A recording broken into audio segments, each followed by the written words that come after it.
วิวลักล้านทุกคนเอ้ยธรรมชาติบ้านต่างกวนเมืองสมุยแขวงสารวัน50 เลนกะเอาไปเปลี่ยนเอาได้1 ล้านกีบผู้ใหญ่ฝากมาให้เขาให้แล้ววะนี่โดย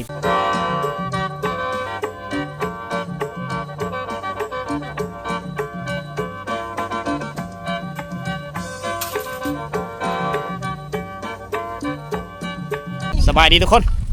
สบายดีอีกเธอหนึ่งเดิมวันนี้เด้อ หลังจากสำเร็จภารกิจเยอะเฮานะต้มข้าวเป๊ะจัดอาหารเธอพี่ๆน้องๆเธอลูกหลานได้กินอยู่โรงเรียนปฐมสมบูรณ์บ้านต่างกวนมื้อนี้ในคู่เพิ่นมาแต่ผู้เดียวเอาก็เลยจัดไปทุกคนสำเร็จเช็ดชิ้นวันนี้เฮาสิได้ไปเบิ่งไปยามน้องหิมนะเพิ่นโดนแล้วเฮาไปได้มา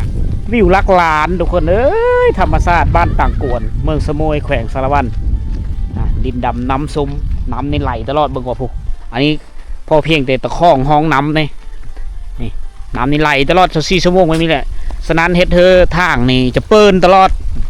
แดดบางมือเท่านั้นหากกับมือนี้เป็นมือที่2ที่แดดนะกับมือวานนี้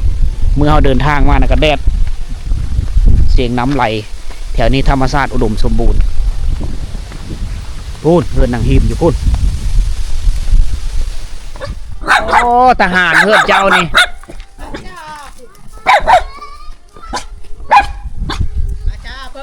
มื้อนี้นะอยู่เฮือนบ่มื้อนี้อยู่เฮือนเฮ็ดอันนี้ตากเขาเตียงช่ออันนี้นาทีลูกไผ่ด้วยนี่เฮ็ดผู้เลยจะมาเป็นไผ่ชนเผ่าปะโกกระโดตอนนี้แหละผู้หญิงละเอาลานเอาลูกเฮอไปเล่นตามบ้านเนี่ยโอ้กระโตกกับเจ้านี่คักเนาะอันนี้ไปเพ่งแต่ตัวเก้าไม่ได้ใช้แล้วนี่ง่ามตีนมันนี่เขาเอาวายเอสเกี่ยงวะบนเกี่ยงงามนี่เลยอ๋อเกี่ยงเนาะมักสมโอมักสมโอขึ้นหน่อยปีมักสมโอโอ้หน่อยเนาะขอบการแค่บ้าบุสารกระสูสารขึ้นมันหล่นเนาะอ๋อคุณน้ำนี่แห้งหลายน้ำลายตะท่านเลยน้ำนี่จ้าแล้วบ่ดุยเจ้ากินแล้วอ๋อได้ลูกชายกกเพิ่นผู้นี้ลูกชายผู้นี้เอ้ยไผ่นางหิมไปทางไหนโผเจ้าไปทำงานอยู่ไสงานยวนไปยวนโอ้ไปทำงานเนาะหาเงินมาเลี้ยงครอบครัวโอ้นางเอกเขาอ้าวอยู่เถิงคนโอ้อันนี้แล้วบอลแต่งอยู่เขากินอยู่นี่อ๋ออยู่พี่อยู่พี่เอียนอ๋อนี่เขาเจ้าสารเองนี่เอาไม้คาไม้ใบตองคามานี่อันนี้บ้านเฮานี่เขาเจ้าเอาไปไผ่หญ้านะแต่ว่าเขาเจ้านี่เอามาสารศาสตร์นี่คักได้สารศาสตร์สารลาย2เป็นศาสตร์อันพื้นบ้านเฮาไหลตลอด24 ชั่วโมงนะนำนี่สะดวกสบายนะบ้านเขาในบ้านเฮาโอ้ยได้ซื้อระบบไฟฟ้าโป่มพื้นนำประปาบ้านเขาบ่มีเสียเงินบ้านเขาเสียเงินแต่ซื้อทอนี่มาแล้วก็เรียบร้อยเลยมักอยู่บ่นี่อย่าเด้อเลือกเด้อบ่มีหยังมาฝากเอาเสือเอาตอนซื้อใหม่ๆจากหารเลยนะแม่นขอบใจหลายๆจะเลือกให้เองไอ้ซื้อบ่เป็นไอ้นี่รู้จักบ่ไผนี่บ่ฮู้เมียไอ้นี่แล้วเจ้านี่แหละได้มาเฮินมาซ่านอาหารอาบินเนาะอาบินนี่แปลว่าตัวหนูจะเป็นหนูท้องขาวหนูวายจังซี่แหละจะได้อาหารการกินอยู่บ้านเขาเจ้านะเฮาป่าเฮาดงมากระต่อเสือกระลับเสือแหวอันนี้ข้าวเจ้าข้าวโดยกระชายบ่โดยดีบนี่แปลว่าข้าวเหนียวข้าวไห้นี่บ่อ๋อข่าวคือกันข้าวหน้าเนาะเอามาเฮินมาสาดอย่างซี่ได้ประเพณีของเพิ่นอยากบ่อยากก็ต้องได้กินจะค่ำ2 ค่ำประมาณนั้นละแต่ละฮิตคือต้องไทยแต่งานแต่ละกินเบื้องไหนบ่เป็นยังจ้าล่ะ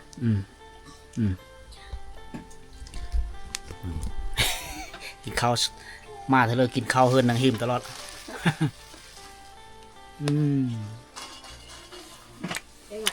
เอี่ยมนะเอี่ยมนั่นแปลว่าแซ่บ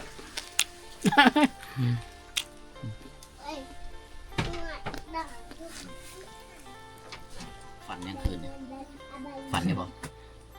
ฝันนี่บ่ได้ฝันเปล่าบ่เปล่าไม่ได้ฝันยังเนาะมาไม่ถือเลขอีกแล้วมันนี่พอบุญธรรมจากต่างประเทศกูแหละเพิ่นเคยฝากมาให้เจ้าเธอหนึ่งได้อันนี้เป็นครั้งที่สองละ50 เหรียญทุกคน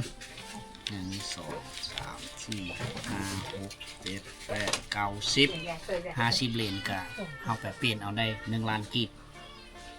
ผู้ใหญ่ฝากมาให้มีอย่างฝากคนบ่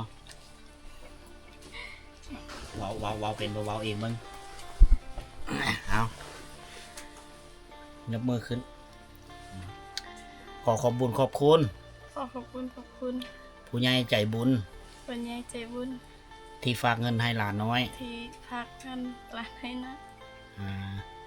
ในจำนวน50 เหรียญขอให้ผู้ใหญ่ใจบุญเอาซาๆก็ได้ขอให้ผู้ใหญ่ใจบุญไม่หมาจงมีสุขภาพแข็งแรงมีสุขภาพแข็งแรงร่ำรวยเงินทองหน้าที่การงานราบรื่นเฮงรวยตลอดปี2026ขอขอบใจเนาะน้องเพิ่นมีถนัดปะเลยในด้านทางด้านการเว้าภาษากลางนะการเว้าภาษากระโดนี่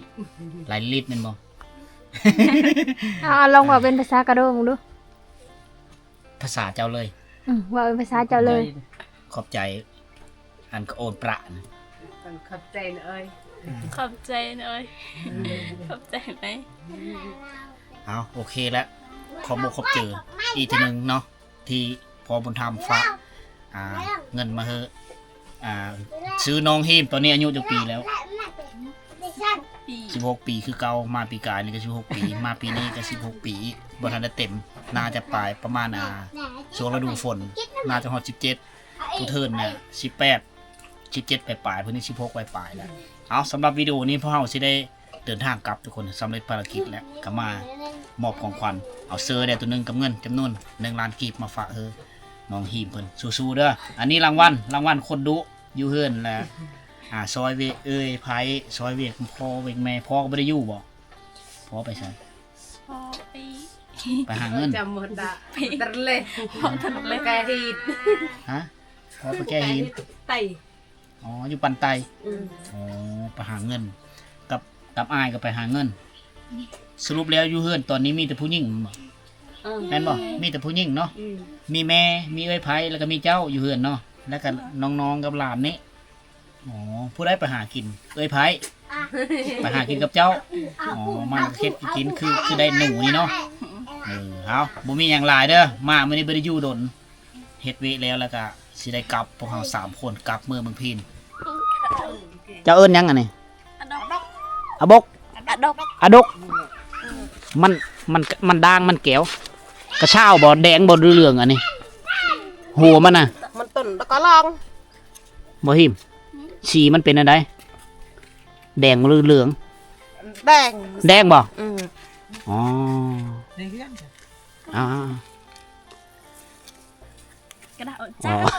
แม่เพิ่นจะเอาเฮาเบิ่งลองเบิ่งบ่เอาอันนี้เลยสิเอามือปลูกนี่จอกนี่อันนี้สดอันนี้จะจ้ามันจะจ้ากระหินจ้ามันบอกดอกโครงการอ๋อเป็นแนวพันธุ์ของโครงการคันจริงอะดอกแห่บ่กระดาษก็ไม่เห็นบ่หัวมันบ่เห็นหัวมันซ้ำอันนึงเกยๆก็เยอะปืดเป็นนั่นอะดอกกล้าบ่ฮะบ่เป็นหัวดอกบ่ทันเป็นหัวดอกโอ้ อยากให้เบิ่งหูมันได้นี่ โอเค ก็จะดอกดอก มีแต่เอาคือมันเลยแม่เอาเดืองจูจอ อันนี้จุจอก เอามือปลูกได้อันนึงกุย จะ ๆ จะมันcái lại chăm tươi á เอาจอนั่นล่ะยื้อ ไม่ช่วยอะไร เอาหมดเลยบ่เจอ cái đó lại khăm đỏ เป๊ะเป๊ะเป๊ะแกะปืดแน่น đọc la tay đọc của sao เอามือปลูกอยู่เฮือนมันยังสีใหญ่มันยังสีลายเองมัน tay của sao la เอามือปลูกอยู่เฮือนโอ้แล้วเวเรามาเฮ็ดอันนี้บัดนี้บ่ตากในหนังเฝ้าอยู่นี่เลยบ่อ๋ออันตัวนี้เราว่าจะออกมาเสานี่ฮะกุยเนาะไหวบ่ผู้เดียวไหวบ่พูดคือแห้งแท้แห้งได้ผู้สาว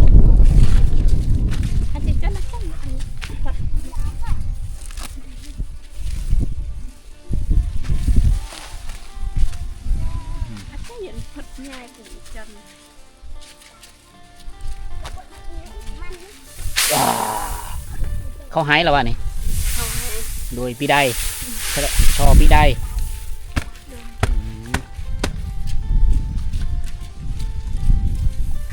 บ้านนี้ก็ขล่นไปมาได้แต่นี่ไปหาคำน่าจะแห้งมื่นก็น่าจะสีกินได้สองสาวเพชรบ้านซอยเหลือกันดีได้อีมีโดนเพิ่งกระแตงงานแล้วผู้เสือเหลืองบ่ละแม่นบ่ยังบ่ฮู้เนาะว่าแต่งเดือนใดเนาะอ๋อขดองเพิ่นเท่าไหร่ว่าขดอง13 ล้านมีงูพอบ่งูตัวนึงมานำบ่งูว่าได้งูภาษาเจ้าว่าได้งูนะเกราะอ๋อเกราะมันงูภาษาตีมาเถาะแถวนี้ว่าเกราะมีงูตัวนึงทุกคนเงิน13 ล้านแล้วก็มีหมูพร้อมนี่เนาะอลิกเนาะมีอลิกมีต้วยอ๋อ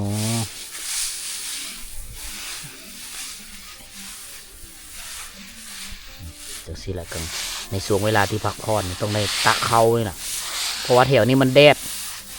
กันมือใดฝนตกเด้ยางไฟโอ้ลำบากเนาะเพื่อจะได้กินข้าวเนาะล่ะเนาะ มือเลยฝนตกเลย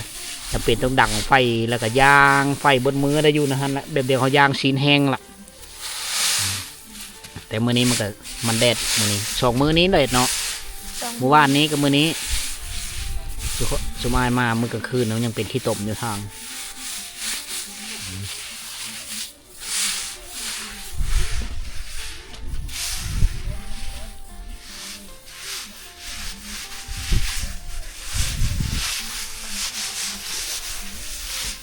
ฮ้อนก็ฮ้อนเนาะฮ้อนนี่ก็อะเตาะ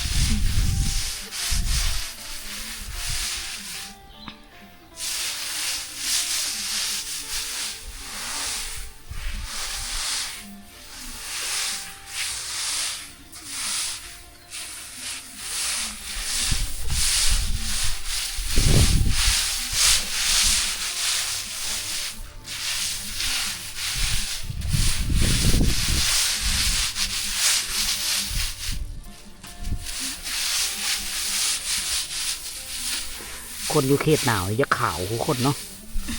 ขาวนี่ว่าได้ขาวกรอกไกลขาวอากาศบ้านเขาหนาวอุณหภูมิต่ำสุดนี่ประมาณ13-14 องศาประมาณนั้น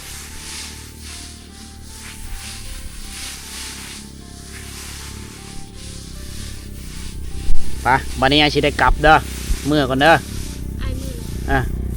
เมื่อก่อนมีเวียกอยู่บ้านเมื่อก่อนเวลาจากมาไหมวันนี้ไปได้อยู่ตามติดวิถีชีวิตน้องเทิดกันหลายมือเด้อ เฮามีภารกิจมีเวะสำคัญอยู่เพื่อนเฮามาจัดกิจกรรมแล้วเฮาสิได้เดินทางกลับเมืองพีนแล้วก่อนบายบาย FC เด้ บ๊ายบาย บายบายบายบายยิ้มพร้อม บ๊ายบาย อืม